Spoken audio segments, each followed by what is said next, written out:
आप ये बताएं कि अब रोज़े में जो है बहुत सारे लोगों को वीकनेस होती है और बहुत सारे लोग बहुत दिल से रोज़ा रखना चाहते हैं, लेकिन बहुत सारे लोग कहते हैं हमें चक्कर आ जाते हैं। इसकी क्या वजह होती है? देखें, लोगों की बॉडी टाइप के हिसाब से लोगों को वजूहात होती हैं। फॉर एग्जांपल एक बंदा दुबला पतला सा है और मैलनरिश्ड है या ऑलरेडी उसमें कमजोरियां हैं, मिनरल्स विटामिन डिफिशिएंसीज हैं, तो उसको तो वैसे ही आम दिनों में भी नकाहत रहती है। तो अच्छा। यूजली विटामिन डी डिफिशिएंसी एक तो बहुत कॉमन है पाकिस्तान में, आपको पता है विटामिन डी। कि जी मोर देन 50% लोग जो हैं वो विटामिन डी डिफिशिएंसी का शिकार हैं इस सही। वक्त, despite of all the sunlight we have. उसके बावजूद तो विटामिन डी, अगर जब रमजान आ रहे हैं तो आपका एक फर्ज है कि आपने ऊपर कि आप चाहते हैं कि रमजान आपके अच्छे गुजरे, तो आप विटामिन डी का एक डिफिशिएंसी के लिए एक इंजेक्शन लगवा लें या टैबलेट्स मल्टीविटामिन्स ऐड कर लें। सही। साथ साथ फिर खवातीन में, पाकिस्तान में खवातीन में खासतौर पे आयरन सप्लीमेंट्स इतने नहीं लिए जाते, क्योंकि आपको पता है पीरियड्स की वजह से ब्लीडिंग बहुत होती है और खवातीन में खून की कमी रहती ही है सही। Around the year. तो सही। उनको अपने आयरन का लेवल्स का बहुत ख्याल रखना चाहिए। तो ये दो वजूहात हैं जो सबसे ज्यादा होती हैं। बाकी जब रोजा हम रखते हैं तो रोजे में जो नकाहत हमें होती है, वीकनेस हमें होती है, क्योंकि हमें शुगर स्पाइक्स की आदत होती है। हम दिन भर चाय पी रहे होते हैं, हम जो खाना खा रहे हैं वो सारा आर्टिफिशियल है। आपको पता है आजकल की जो डाइट है हमारी, तो वो हमें शुगर स्पाइक्स देती है, फॉल्स शुगर स्पाइक्स। तो जैसी शुगर हमारी नीचे आती है तो हमें फिर लगता है कि हम बहुत नकाहत का शिकार हो गए हैं। तो अगर हम ऐसी डाइट लेंगे जो प्रोटीन होगी, प्रोटीन रिच डाइट होगी और लो कार्ब डाइट होगी, तो उससे हमारी जो शुगर लेवल बहुत तेजी से स्पाइक्स नहीं करेंगे और देर तक सस्टेन रहेंगे। दूसरी बात ये कि कॉर्टिसोल लेवल बहुत रिलीज होता है। जब हम फास्टिंग कर रहे होते हैं तो कॉर्टिसोल लेवल रिलीज होता है, जो कि फाइट एंड फ्लाइट मैकेनिज्म के लिए बहुत इंपॉर्टेंट होता है। तो कॉर्टिसोल हमारी फास्टिंग में हमें हेल्प करता है कि फैट को, जो डिपॉजिट्स हैं उनको घुला के शुगर देगा हमारी बॉडी को, ताकि वो मेंटेन रख सके। लेकिन उसकी वजह से कॉर्टिसोल जब वो कम होता है तो फिर हम डाउन फील करते हैं अचानक से।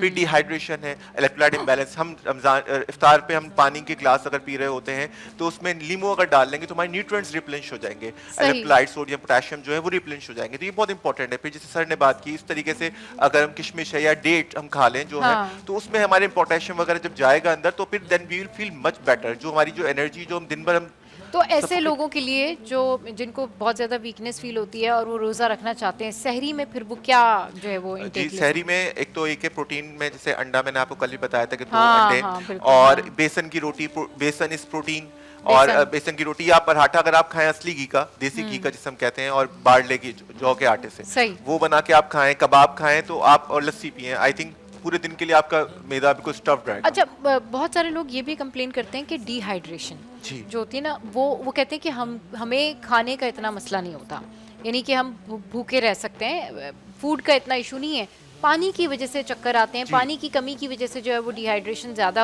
होती है। तो वो जाहिर सी बात है फिर वो उस तरह से कहते हैं कि हमें मुश्किल होती है वो रोज़ा रखने। एक्चुअली हमें भूखा रहने की आदत नहीं है, स्नैकिंग का दौर है आजकल। हमें हर 2-3 घंटे में कुछ ना कुछ चाहिए, तो उसकी आदत टूटती है। तो शुरू के हमारे कुछ रोजे जो है उनमें सर दर्द बहुत रहता है, फिर आहिस्ता आहिस्ता हमें एक्लिमेटाइजेशन हो जाती है, आदत हो जाती है कि अब हमारे सर में दर्द नहीं हो रही, क्योंकि हम रोजे के लिए रेडी नहीं होते। अचानक से हम पे रोजे आ गए, हम तो हर 2-3 घंटे बाद कुछ चबा रहे होते थे। फिर जो डिहाइड्रेशन है, अब आपको विंडो पीरियड मिली है इफ्तार से सहर की। आजकल जैसे सर ने भी बताया अभी कि 11 घंटे आपके पास टाइम है, तो आप उसमें पानी पिए, हर घंटे 1 गिलास पानी पी लें आप, तो ये आपकी डिहाइड्रेशन। लेकिन मगर ये होता है ना कि इफ्तार के बाद से फिर वो जो सहरी तक का टाइम होता है, वो लोगों के फिर वो ये होता है कि उसमें तरावी भी पढ़नी है, फिर उसमें बीच में डिनर भी आ जाता है, फिर अगर किसी ने जल्दी सोना है तो फिर पानी उस तरह लोगों मैंने देखा तरावी पे बोतल लेके जाते हैं अपने साथ, और उधर तरावी के दौरान पूरी बोतल खत्म करते हैं। माशाल्लाह मैंने ऐसे लोगों को देखा। जी बिल्कुल। तो आप चाहेंगे तो इस तरह चीजें हो सकती है, लेकिन मैं चाहूंगा कि इसमें लीमू जरूर डला हुआ हो, ताकि आपकी जो है किस चीज में आप कह रहे हैं? पानी में लीमू पानी, लीमू पानी अगर आप पियेंगे 2-3 गिलास अगर आप पी लें इफ्तार के बाद, then you will feel so much fresh about. चलिए जी, शाह भाई आपके पास क्या टिप है ऐसे लोगों की? देखिए, पानी का टेक ज़्यादा रखना है। दूसरा ये है कि लोग जो हैं स्पाइसी चीज़ों का इस्तेमाल थोड़ा सा कम कर लें सहरी में, और ताकि दिन अच्छा गुजरे उनका। जब आप खाना पीना मुकम्मल तौर पे आपने खाना पीना सब कर लिया, अब नमाज के लिए ये अजान का टाइम होने वाला है, तो एंड में आप सब चाय 1 कप पी लें। आप देखें पूरा दिन आपको प्यास भी नहीं लगेगी और भूख भी नहीं लगेगी, आपका दिन बहुत अच्छा गुजरेगा। ये मेरे वालिद साहब की टिप है, उनकी मग़फ़िरत के लिए जरूर दुआ कीजिएगा। आमीन आमीन, अल्लाह ताला उनके दर्जात बुलंद करे। तो और एक ये कीजिएगा, और ये है कि जो आयरन की कमी है वो जब इफ्तार आप कर लें तो एक चुकंदर को कद्दूकश कर लें, 1 कप दही में डाल के उसे खा, जब इफ्तार कर लेंगे उसके बाद आप इसे खा लिया करें रायते के तौर पे। आप 45 दिन कीजिए, आप देखें आपके कितने पॉइंट्स बढ़ जाते हैं। और दूसरा ये है कि जब आप खाने पे बैठे इफ्तार करने के लिए, थोड़ी थोड़ी सारी चीज़ें खाएं, अपने दिल में अरमान ना छोड़ें, खजूर भी खाएं, तरबूज खरबूजा सब चीजें खाएं, भाई शाह पकौड़े भाई भी जो है खाएं ना आप। उनसे लोग बड़ा खुश होते होंगे और हसन से सोचते होंगे कि भाई हसन तो टिप ही ना दे तो अच्छी बात है, क्योंकि हसन ने तो ना कल हसन हमारे ट्रांसमिशन में थे तो हसन कहते भाई पकौड़े भी नहीं खाने तो समोसे भी नहीं खाने तो छोले भी नहीं। अब जाहिर सी बात है मुझे तो लोगों को डाइट फॉलो करवानी है, मुझे तो कहना है कि आप हसन को फॉलो करें, लेकिन दिल में मैं भी यही सोच रही थी कि हसन फिर हम क्या खाएं क्या, फिर हम मतलब कहाँ जाएंगे फिर हम। आप दोनों मेरी बात सुन ले, मेरी घर पे कोई नहीं सुनता फिर मुझे रोना आता है ना, मुझे चुप कराने वाला भी कोई नहीं है। बिल्कुल बिल्कुल शाह भाई आप कंटिन्यू करें। अब मसला ये है कि आप, मैंने कहा ना कि सब चीजें खाएं, लेकिन म्याना रवि से खाएं, थोड़ी थोड़ी खा के आप छोड़ दें, नमाज पढ़कर वापस आए, प्रॉपर रोटी सालन खाएं, सही, ताकि आपकी डाइट बेहतर रहे, आप अपनी रूटीन को चेंज ना करें, सही, ठीक है। और बाज लोगों का पेट फारा हो जाता है, पेट फूल जाता है, गैसेस बहुत होने लग जाती हैं, तेजाबियत बहुत होती है, तो उसको ठीक करने के लिए आपने लेना है ये सौंफ साबुत है, सही, ये इसका ये जरा पाउडर दिखाएं भाई शाह भाई क्या दिखा रहे हैं, ये ये साबुत सौंफ और ये इसका पाउडर है, पाउडर है, सही, ये आप ले लेना 50 ग्राम। अच्छा जी, ये आ गई 50 ग्राम सौंफ, साबुत सौंफ। ये पुदीना है, पुदीना, चाहे देसी मिले या पहाड़ी पुदीना मिले, सही, आप इन दोनों में से कोई सा भी आप ले सकते हैं। ओके, चलें जी, ये पुदीना आ गया और ये इससे भी पहले आप आपने लेंगे साबुत सौंफ 50 डाल दी। ग्राम। सही, ये उसके लिए जिनका पेट जो है वो पेट फूल जाता है, फाड़ा हो फूल जाता है, हाँ, यानी इफ्तार के बाद जब वो, ये अजवाइन साबुत है और ओके। ये इसका पाउडर है, अच्छा, ये भी हम लेंगे 50 ग्राम। अच्छा, अजवाइन साबुत भी डाल रहे हैं आप और उसका नहीं, सिर्फ पाउडर, सिर्फ पाउडर डाल रहे हैं, तीनों सही, चीजें आपने साबुत लेके पहले साफ कर लें, फिर मिक्स करके पाउडर बना लें, राइट, और हर खाने के बाद यानी इफ्तारी के बाद, फिर तरावियों के बाद, फिर सहरी को, सही, खाना खाने के बाद इस तरीके सही। से आधी चाय वाली चम्मच पानी के साथ लें। ओके, जैसे हाई बीपी का पेशेंट भी ले सकता है, डायबिटिक पेशेंट भी ले सकता है, तमाम उम्र के लोग ले सकते हैं, इसमें ग़िज़ा है, कोई दवा नहीं है।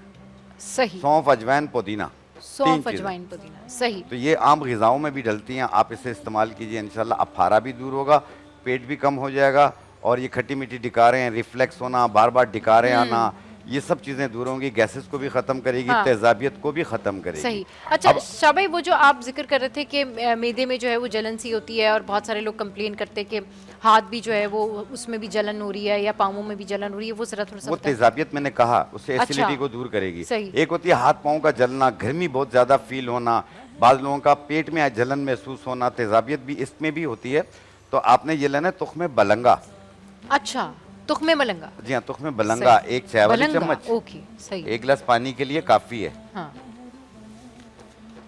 और ये इसबगोल दाना है, इस पकुलदान, इसमें फुल फ्रॉम सही। फाइबर होता है, ये पाइल्स होने नहीं देता पेशेंट को। अच्छा,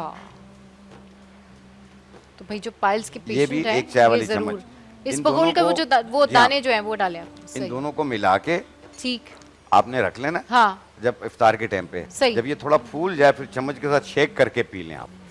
एक टाइम रोजाना पीना, आप देखिएगा आपकी रात भी अच्छी गुजरेगी, और अगर सहरी को पियेंगे तो दिन भी अच्छा गुजरेगा।